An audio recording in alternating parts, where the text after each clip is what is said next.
Hello friends, welcome to my channel जय माता दी। आज हम सुनेंगे दशा माता की 10वीं कहानी। एक घर में सास बहू रहती थी। बहू का पति परदेश में गया था। एक दिन सास ने बहू से गांव में से आग लाकर भोजन पकाने को कहा। बहू गांव में आग लेने गई, परंतु किसी ने उसे आग नहीं दी। सभी ने कहा कि जब तक दशा माता की पूजा नहीं हो जाती तब तक आग उसे नहीं मिलेगी। बेचारी बहू खाली हाथ घर लौट आई। उसने सास को बताया कि गांव भर में आज दशा माता की पूजा है, इसलिए कोई आग नहीं दे रहा है। शाम हो जाने पर सास आग लेने गांव में गई तो स्त्रियों ने उसे आराम से बैठाया और कहा कि सुबह तुम्हारी बहू आग लेने आई थी, परंतु हमारे यहाँ पूजा नहीं हुई थी, इसलिए आग नहीं दे सकी।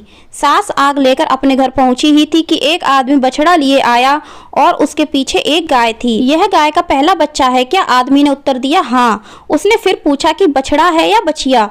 उसने जवाब दिया कि बछड़ा है। सास ने घर आकर बहू से कहा, आओ हम दोनों भी दशा माता का डोरा लें और व्रत करें। दोनों सास बहू ने डोरा लिया। सवेरे से व्रत आरंभ किया। 9 व्रत पूरे हो जाने पर 10वें दिन डोरे की पूजा की। सास बहू दोनों ने मिलकर गोल गोल 10-10 अर्थात कुल 20 फरे बनाए। 21वां बड़ा फरा गाय को दिया। पूजन समाप्त होने पर सास बहू दोनों पारण करने बैठी। उसी समय बुढ़िया के बेटे ने परदेश से लौटकर दरवाजे पर आवाज लगाई। आवाज सुनकर माँ ने मन में सोचा कि क्या हुआ, थोड़ी देर बेटा दरवाजे पर ही खड़ा रह जाएगा। मैं पारण करने के बाद इधर बहू ने आवाज सुनी तो उसे रुकने का साहस नहीं हुआ। अपनी थाली का अन्न इधर उधर करके झट से पानी पीकर उठ खड़ी हुई। उसने जाकर दरवाजा खोला। पति ने उससे पूछा कि अम्मा कहाँ हैं? बहू ने उत्तर दिया कि वह तो अभी पारण कर रही हैं। तब पति बोला, मैं तुम्हारे हाथ का जल भी नहीं पीऊंगा, क्योंकि मैं 12 बरस से घर आया हूँ। इतने दिनों न जाने तुम किस प्रकार रही होगी। अम्मा आएंगी वह जल जाएंगी, तब ही जल पीऊंगा। यह सुनकर स्त्री चुपचाप बैठ गई। इतने में उसकी अम्मा पारण कर अपनी थाली धोकर पी चुकी। तब वह लड़के के पास गई। लड़के ने माँ के पैर छुए। अम्मा उसे आशीर्वाद देकर बेटे को घर में ले आई। माता ने थाली परोस कर रखी। बेटा भोजन करने लगा। उसने हाथ में पहला ग्रास ही लिया था कि फरों के वे टुकड़े जो बहू ने अपनी थाली में फेंक दिए थे अपने आप बेटा के सामने आने लगे। बेटे ने माँ से पूछा, यह सब क्या हो रहा है? माँ बोली, मैं क्या जानूं बेटा, बहू जाने। यह सुनकर बेटा आग बबूला होकर बोला, ऐसी बहू मेरे किस काम की जिसके चरित्र की तुम साक्षी नहीं हो। उसको मैं घर में नहीं रख सकता। इसे अभी घर से निकालो। यदि ये घर में रहेगी तो मैं घर में नहीं रहूंगा। माँ ने बेटे को व्रत के पारण का सब हाल बताकर हर तरह से समझाया, परंतु वह मानने को तैयार नहीं हुआ। वह यही कहता रहा कि इसे घर से बाहर करो तो मैं रह सकता हूँ। माँ ने सोचा, बहू को थोड़ी देर के लिए बाहर कर देती हूँ। जब लड़के का गुस्सा उतर जाएगा तब बहू को बुला लूंगी। बुढ़िया ने बहू से कहा, दहरी के बाहर जाकर पेड़ के नीचे थोड़ी देर के लिए खड़ी हो जा। जब बहू पेड़ के नीचे खड़ी हुई तो पेड़ बोला, मुझसे हटकर खड़ी हो, मैं दशा माता के विरोधी को छाया नहीं दे सकती। इस पर वह वहां से चलकर घिड़ौची के पास गई। घिड़ौची बोली, मुझसे हटकर खड़ी हो, मुझ पर इतना भार घड़ों का नहीं है जितना तेरा है। वह यहाँ से हटकर घूरे के ढेर के पास खड़ी हो गई। घूरे का ढेर बोला, मुझ पर इतना भार कूड़े का नहीं है जितना तेरा है, चल यहाँ से हटकर कहीं और खड़ी हो जा। इस प्रकार उसे कहीं भी खड़ा नहीं होने दिया गया। वह अपने मन में बहुत दुखी हुई। वह जंगल में चली गई। जंगल में भूखी प्यासी घूमती फिरती एक सूखे कुएं में गिर पड़ी। वह उसमें गिरी परंतु चोट नहीं आई। वह नीचे बैठ गई। अचानक राजा नल वहां शिकार करते खेलते खेलते वहां पहुंच गए। उनके साथी बिछुड़ गए थे। वह प्यास के कारण उसी कुएं पर आए जिसमें वह स्त्री बैठी थी। राजा नल के भाई ने कुएं में पानी के लिए लोटा डाला तो उस स्त्री ने लोटे को पकड़ लिया। भाई ने नल से कहा कि इस कुएं में किसी ने लोटा पकड़ लिया है। तब राजा नल ने कुएं पर आकर कहा कि यदि तुम पुरुष हो तो मेरे धर्म के भाई हो, और यदि स्त्री हो तो मेरे धर्म की बहन हो। तुम जो भी हो बोलो, मैं तुम्हें बाहर निकाल लूंगा। स्त्री ने आवाज दी। राजा ने उसे बाहर निकाल लिया तथा हाथी पर बैठाकर राजधानी ले आया। महाराज को शिकार से लौटकर महलों की ओर आते देखकर सेवकों ने महारानी को महाराजा के आने की सूचना दी। सेवकों ने एक स्त्री को हाथी पर बैठा देखकर रानी को बताया कि महाराजा एक नई रानी भी साथ में ला रहे हैं। यह जानकर रानी बड़ी दुखी हुई। इतने में महाराज भी वहां आ पहुंचे। रानी ने हाथ जोड़कर विनती की, महाराज मुझसे ऐसी क्या गलती हो गई जो मेरे रहते आपने दूसरा विवाह कर लिया। राजा नल ने हंसकर उत्तर दिया, वह तुम्हारी सौत नहीं ननद है, मेरी धर्म की बहन है। तुम्हें उसके साथ अपनी सगी ननद की तरह बर्ताव करना चाहिए। यह सुनकर महारानी का मुख प्रसन्नता से कमल की भांति खिल उठा। वह बोली, अब तक मैं ननद का सुख नहीं जानती थी, अच्छा हुआ जो मुझे भाग्य से ननद भी मिल गई। राजा ने उसका नाम मुंह बोली बहन रखा और उसके लिए अलग महल बनवाया। उसके दिन अब सुख पूर्वक बीतने लगे। एक दिन राजा की घोड़ी का बच्चा हुआ तो राजमहल की स्त्रियां बधाई गीत गाने लगी। मुंह बोली बहन ने अपने दासियों से कहा, बाहर जाकर पता करो कि किस बात की बधाई गाई जा रही है। दासियों ने बताया, महाराजा की घोड़ी ने अच्छी घड़ी में एक उत्तम बछड़े को जन्म दिया है, उसकी बधाई गाई जा रही है। मुंह बोली बहन ने पूछा, क्या घोड़ी ने पहली बार बच्चे को जन्म दिया है? दासी ने उत्तर दिया, हाँ। तब मुंह बोली बहन ने महारानी के पास जाकर कहा, आओ भाभी रानी, हम तुम दोनों दशा माता का डोरा लें। रानी ने पूछा, डोरा क्या चीज है, मुझे समझाओ। वह बोली, दशा माता के व्रत का यह नियम है कि पहले पहल जब गाय या घोड़ी या स्त्री के प्रसव की खबर सुने तब डोरा लेकर व्रत आरंभ करते हैं। 9 व्रत करने के बाद 10वें दिन डोरे का पूजन करके विसर्जित करते हैं। इसी के साथ उसने पारण का नियम भी बताया। तब महारानी बोली, तुम्हारा व्रत तुमको फले। मैं पूड़ी दूध की खीर खाने वाली रानी महारानी भला भला फरा गोले की पपड़ी खाकर कैसे रह सकती हूँ? ऐसा खाना खाएं मेरे दुश्मन। वह बोली, भाभी मुझे जो चाहे कह लो, परंतु व्रत के संबंध में कुछ मत कहो। मैं इसी व्रत के उल्लंघन के कारण मारी मारी फिरती आपके देश में आ गई हूँ। महारानी ने उदासीनता के साथ कहा, मुझे क्या पड़ी है, तुम्हें जो अच्छा लगे वह करो, मैं मना तो नहीं कर रही हूँ। मुंह बोली बहन ने श्रद्धा पूर्वक डोरा लिया। 9 दिन तक व्रत किए। 10वें दिन विधिवत पूजन किया, गोला फरा बनाए और संध्या को पारण करने बैठी। उसी समय उसके पति को अचानक कुछ प्रेरणा सी हुई और वह अपनी माता से आज्ञा लेकर अपनी पत्नी को ढूंढने चल दिया। घूमता फिरता वह राजा नल की राजधानी में पहुंच गया और अपनी पत्नी का पता लगाने लगा। उसने एक कुएं पर कुछ औरतों को बातें करते देखा। वह कह रही थी, राजा की मुंह बोली बहन बहुत ही सुंदर स्त्री है, आजकल उसी का किया हुआ सब कुछ होता है। दूसरी स्त्री बोली, वह सुंदर होने के साथ साथ धर्मात्मा भी है, जब से आई है तभी से उसने सदा व्रत खोल रखा है, उसके दरवाजे से कोई भी व्यक्ति खाली हाथ नहीं लौटता। तीसरी स्त्री बोली, वह जैसी धर्मात्मा है वैसी सदाचारी भी है। चौथी स्त्री बोली, वह सदाचारी और सर्वप्रिय भी है, सारी प्रजा उससे खुश है। पांचवी स्त्री बोली, यह सब तो सही है, परंतु अब तक यह पता नहीं चला कि वह कौन है और कहाँ की रहने वाली है। उन औरतों की बातें सुनकर वह साधु के वेश में राजा नल की मुंह बोली बहन के महल के द्वार पर जा पहुंचा। वहां उसने भिक्षा के लिए आवाज लगाई तो द्वारपाल उसे भिक्षा देने लगा। उसने द्वारपाल के हाथों से भिक्षा लेने से मना कर दिया और बोला, भिक्षा देने वाली स्वामिनी के हाथ से ही भिक्षा ग्रहण करूंगा, नहीं तो अपने रास्ते चला। तब द्वारपाल ने उससे कहा, इस समय वह दशा माता का व्रत करके पारण कर रही हैं, पारण समाप्त होने के बाद ही वह तुमको भिक्षा दे सकती हैं, तब तक तुम इंतजार करो। वह चुपचाप बैठकर इंतजार करने लगा। पारण कर लेने के बाद वह मुट्ठी भर मोती लेकर आई, परंतु सामने अपने पति को पल्ला फैलाए देखकर वह मुस्कुराती हुई लौट गई। दोनों ने एक दूसरे को पहचान लिया था। महारानी ने मुंह बोली ननद को मुस्कुराते हुए देखकर कहा, जब से तुम आई हो आज तक मैंने मुस्कुराते नहीं देखा, आज इस साधु को देखकर हंसने का क्या कारण है?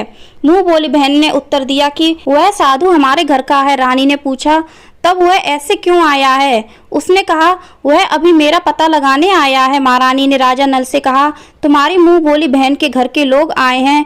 राजा ने कहा, उनसे कह दो कि अभी यहाँ से घर जाकर वहाँ से हमारी हैसियत से आए, तब मैं बहन की विदाई करूंगा।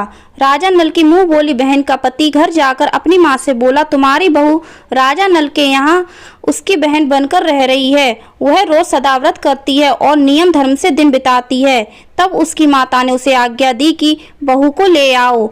वह डोली पीनस बाजे गाजे कहार आदि के साथ यथाचित सज धज कर राजा नल की राजधानी को चल दिया। राजा ने उसका यथोचित आदर सत्कार किया और कुछ दिन मेहमानी में रखकर विधि पूर्वक बहन की विदाई की। जब वह महल के बाहर निकलकर चलने लगी तो महल भी उसके पीछे पीछे चलने लगा। तब महारानी बोली, ननद जी तुम चली और मेरा महल भी ले चली, जरा पीछे मुड़कर तो देखती जाओ। ज्यों ही उसने पीछे मुड़कर देखा तो राजा का संपूर्ण राजसी वैभव अचानक लुप्त हो गया। राजा की मुंह बोली बहन तो अपने पति के साथ आनंद से रहने लगी, परंतु राजा नल व रानी का यह हाल हो गया कि वे दोनों कमरी कथरी ओढ़े फिरने लगे। उनके भोजनालय में पत्ते खड़खड़ाने लगे। राजा नल ने रानी से कहा, अब हमें यहाँ से कहीं दूर चले जाना चाहिए। रानी पतिव्रता स्त्री थी, उसने राजा की आज्ञा मान ली। चलते चलते वे एक गांव के पास पहुंचे। वहां पर बेरी के पेड़ पर बेर लगे हुए थे। राजा रानी दोनों भूखे थे। उन्होंने बेरों को उठाया तो वे बेर लोहे के हो गए। इस प्रकार राजा रानी जिस वस्तु को भी हाथ लगाते वह कंकड़ पत्थर में बदल जाती थी। इतने पर भी राजा रानी आगे बढ़ते गए। रास्ते में उन्हें एक व्यापारी मिला। व्यापारी ने राजा रानी को पहचान लिया। उसने राजा रानी के भोजन के लिए सेर भर आटा दिया। वे आटा लेकर नदी के किनारे गए। वहां रानी भोजन बनाने लगी और राजा नल स्नान करने चले गए। उस नदी में मछुआरे मछलियां पकड़ रहे थे। मछेरों ने राजा को 4 मछलियां दी। रानी ने मछलियां भूनकर रोटियां बना ली। राजा नल भोजन करने बैठे तो रोटियां ईंट में परिवर्तित हो गईं और मछलियां उछलकर नदी में चली गईं। वहां से चलकर राजा रानी अपनी मुंह बोली बहन के यहाँ गए। बहन को जब पता चला कि भाई भाभी आए हैं तो उसने सेवकों से पूछा कैसे आए हैं। सेवकों ने कहा कि भिखारियों के हाल में आए हैं। यह सुनकर उसे बड़ी लज्जा आई। उसने राजा रानी को एक कुम्हार के यहाँ ठहरा दिया। शाम को थाल सजाकर बहन स्वयं भाभी से मिलने कुम्हार के घर गई। उसने भाभी के सामने थाल रखा तो भाभी ने कहा कि इस थाल में जो कुछ भी है उसे कुम्हार के चक्के के नीचे रख दो और चली जाओ। ननद थाल का सामान चक्के के नीचे रखकर चली गई। थोड़ी देर में राजा ने रानी से आकर पूछा, कहो बहन आई थी, क्या लाई थी? रानी ने कहा, आई तो थी पर जो कुछ लाई थी मैंने इस चक्के के नीचे रखवा दिया है। राजा ने वहां देखा तो वहां कंकड़ पत्थरों के सिवा कुछ भी नहीं था। राजा को समझते देर ना लगे कि यह सब बुरी दशा के कारण है। भला हुआ मेरे लिए कंकड़ पत्थर क्यों लाएगी? अब राजा रानी वहां से चलकर अपने मित्र के घर गए। मित्र को लोगों से पता चला तो उनसे पूछा कैसे आना हुआ। उन्होंने उत्तर दिया, भिखारियों के हाल में आए हैं। मित्र ने दुखी होकर कहा, कोई बात नहीं, जैसे आए वैसे अच्छे आए, आखिर मित्र है, उन्हें महलों में ले आओ। मित्र ने उन दोनों का स्वागत किया, स्वादिष्ट भोजन कराया। एक कमरे में उनके लिए पलंग बिछवा दिया। उस कमरे में एक खूंटी पर 9 लखा हार टंगा था। आधी रात के समय राजा तो सो गए परंतु रानी जाग रही थी। रानी ने देखा कि हार वाली खूंटी के पास दीवार में एक मोर का चित्र बना हुआ है। मोर धीरे धीरे हार को निगल रहा है। रानी ने राजा को जगाकर वह दृश्य दिखाया। राजा ने सोचा यहाँ से भाग चलना चाहिए, नहीं तो सवेरे चोरी का कलंक लगेगा। तब मित्र को क्या मुंह दिखाएंगे। बेचारे राजा और रानी रात में ही उठकर जंगल की तरफ चल दिए। दोनों चलते चलते एक दूसरे राजा की राजधानी में पहुंच गए। वहां अतिथि और भिक्षुओं को सदावर्त दिया जाता था। वे दोनों भी सदावर्त लेने गए परंतु उस समय सदावर्त बंद हो चुका था। वहां के अधिकारियों ने कहा, यह लोग न जाने कहाँ के अभागे आए हैं कि इन्हें देने के लिए कुछ भी नहीं बचा, फिर भी इन्हें एक एक मुट्ठी चने दे दो। उन्होंने इस प्रकार से अनादर और कड़वी बातों सहित दान लेना अस्वीकार कर दिया। वे दानाध्यक्ष की निंदा करते हुए बोले कि ऐसी कंजूसी है तो सदावर्त देने का नाम ही क्यों करते हो। दानाध्यक्ष बोला, यह तो बड़ा घमंडी भिक्षुक लगता है, भीख भी मांगता है और गाली भी देता है, इनको हवालात में डाल दो। इस प्रकार दोनों को एक कोठरी में बंद कर दिया गया। एक एक मुट्ठी चने दोनों को खाने के लिए मिलने लगे। जिस कोठरी में राजा रानी को बंद किया था उसी के पास आम रास्ता था। एक जमादारनी राजा की घुड़साल साफ कर उसी रास्ते से निकला करती थी। एक दिन वह बहुत देर से निकली। रानी उससे पूछने लगी कि आज तुम्हें इतनी देर कैसे हो गई। वह बोली, आज राजा की घोड़ी के बछड़ा हुआ था, उसकी टहर में देर हो गई। रानी ने पूछा कि घोड़ी का पहला प्रसव है क्या? जमादारनी ने बताया, पहली बार। रानी ने फिर पूछा, बछड़ा हुआ है या बछेड़ी? जमादारनी ने बताया कि बहुत अच्छा बछेड़ा हुआ है। यह सुनकर रानी ने राजा से कहा, एक बार मैंने तुम्हारी मुंह बोली बहन की डोरे का अनादर किया था, उसी दिन से हमारी दशा बदल गई। मैं आज दशा माता का डोरा लेना चाहती हूँ। राजा ने कहा, परंतु यह पूजा की सामग्री कहाँ से आएगी, उसके नियम धर्म का पालन कैसे होगा? रानी ने उत्तर दिया, दशा माता ही सब कुछ करेंगी, मैं तो उन्हीं का नाम लेकर डोरा लेती हूँ, फिर जो होगा देखा जाएगा। रानी ने 9 तार राजा की पगड़ी से लेकर और 1 तार अपने आंचल का लेकर अपना डोरा तैयार किया और उसी समय से व्रत करने लगी। थोड़ी देर में ही वहां का राजा अपनी घोड़ी को देखने के लिए उसी रास्ते से निकला। राजा ने नल दंपत्ति को देखा, कोठरी में बंद देकर पूछा कि वे लोग कौन हैं और इनका क्या अपराध है। पहरेदारों ने कहा, ये लोग भिक्षा लेने आए थे, ये आपको आशीर्वाद देने के बदले गालियां देते थे, इसी कारण दानाध्यक्ष ने इन लोगों को कैद में डाल दिया। राजा ने कहा, यह तो इनका कोई अपराध नहीं है, इनको मनवांछित भिक्षा नहीं मिली होगी, इसलिए ये गालियां देने लगे होंगे। इनको संतुष्ट करना चाहिए था, ना कि कैद में डाल देना चाहिए था। इनको अभी रिहा करो। राजा की आज्ञा से उसी समय दोनों को कोठरी से बाहर निकाला गया। राजा उनके पांव में पद्म और माथे पर चंद्रमा देखकर पहचान गया कि यह तो राजा नल और रानी दमयंती हैं। इस पर उसने दोनों हाथों से हाथ जोड़कर क्षमा मांगी और हाथी पर बैठाकर अपने महल में ले गया। कुछ दिन तक राजा के यहाँ रहकर उन दोनों ने पूरे राजसी ठाट बाट के साथ अपनी राजधानी की ओर प्रस्थान किया। रास्ते में पहले वह अपने मित्र के यहाँ गए। मित्र ने राजा नल की आने की खबर सुनकर लोगों से पूछा, मित्र आए तो कैसे आए? लोगों ने कहा, अब की बार तो राजसी ठाट बाट के साथ हाथी, घोड़े, डंका, निशान, पालकी, पीनस एवं फौज को साथ लेकर आए हैं। मित्र ने कहा, अच्छी बात है, आने दो। मेरे लिए तो जैसे तब थे वैसे ही अब भी हैं, आखिर है तो मित्र ही। राजा रानी मित्र के महल में गए। मित्र ने उनको आदर सत्कार के साथ उसी स्थान पर ठहराया जिस स्थान पर पहले ठहराया था। आधी रात के समय जब राजा सो रहे थे और रानी पैर दबा रही थी, तब रानी ने देखा कि मोर का चित्र जो पहले हार को निगल गया था उसे उगल रहा है। रानी ने राजा को जगाकर यह दृश्य दिखाया। राजा नल ने अपने मित्र को बुलाकर यह दिखाया। मित्र बोला कि मैंने तब भी तुमको चोर नहीं समझा था और ना अब समझता हूँ। यह दृश्य तुम्हारी बुरी दशा का फल है, आप निश्चित रहिए, मेरे मन में कोई मेल नहीं है। मित्र के यहाँ से चलकर राजा रानी अपनी मुंह बोली बहन के यहाँ गए। उसने सुना राजा भैया आ रहे हैं तो उसने लोगों से पूछा, कैसे आ रहे हैं? लोगों ने कहा, जिस प्रकार राजा का आना चाहिए उसी प्रकार से आ रहे हैं। उसने कहा, उनको मेरे महल में ले आओ। जब राजा नल का हाथी अपनी बहन के महल की ओर बढ़ा, तब रानी ने कहा, आप अपनी बहन के घर जाइए, मैं तो उसी कुम्हार के घर रहूंगी जिसके घर पहले ठहरी थी। राजा ने कहा, जिस कारण इतने दुख उठाए तुम फिर उससे झगड़ा मोल लेना चाहती हो, यह तुम अच्छा नहीं कर रही हो। परंतु रानी नहीं मानी, वह कुमार के घर ही ठहरी। राजा बहन के घर चले गए। शाम को राजा की बहन भाभी के लिए थाल सजाकर कुमार के यहाँ आई। उसने भाभी के सामने थाल रख दिया। भाभी सोने चांदी के गहने उतार कर रखने लगी और कहने लगी, खाओ रे, मेरे सोने चांदी के गहने खाओ, हम भूखे नंगे क्या खाएंगे। यह उलाहना सुनकर ननद बोली, यह उलाहना किसे देती हो? मुझसे उस समय जो कुछ हो सका वो उस समय लाई थी। मुझसे उस समय जो कुछ हो सका वो उस समय भी लाई थी, वही अब भी लाई हूँ। विश्वास ना हो तो चक्के के नीचे अब भी देख लो। सचमुच चक्के के नीचे देखा तो वहां पर माणिक मोतियों का ढेर लगा था। रानी यह सब देखकर सन्न रह गई। वह बोली, ननद जी तुम्हारा कोई दोष नहीं है, यह तो हमारी बुरी दशा का परिणाम था। रानी ने ननद का लाया सब सामान तथा उसमें अपनी तरफ से कुछ और जवाहरात मिलाकर ननद को वापस कर दिया, परंतु ननद को पूजा का न्योता देना भूल गई। वहां से चलकर राजा सूरा गाय के पास गए। गाय ने सेना सहित राजा को भरपेट दूध पिलाया। वहां से आगे चलकर वह नदी के तट पर पहुंचे तो वहां पड़ाव डाला, भोजन बनवाया गया। जब राजा भोजन करने बैठे तो उसी समय नदी में उछलकर गिरी हुई भुनी भुनाई मछलियां अपने आप थाली में गिर पड़ी। वह रोटियां जो ईंट बन गई थी फिर से रोटियां बन गईं। राजा ने कहा, यह सब क्या हो रहा है, कुछ समझ नहीं आता। रानी ने बताया कि ये रोटियां और मछलियां वे ही हैं जो उस दिन हमें नसीब नहीं हुई थी। मैं यदि आपसे उस समय कहती कि तली हुई मछलियां जल में उछल गईं तो आप कदापि सच नहीं मानते। इस कारण मुझे बहाना बनाना पड़ा। अब राजा रानी अपनी राजधानी की ओर आगे बढ़े।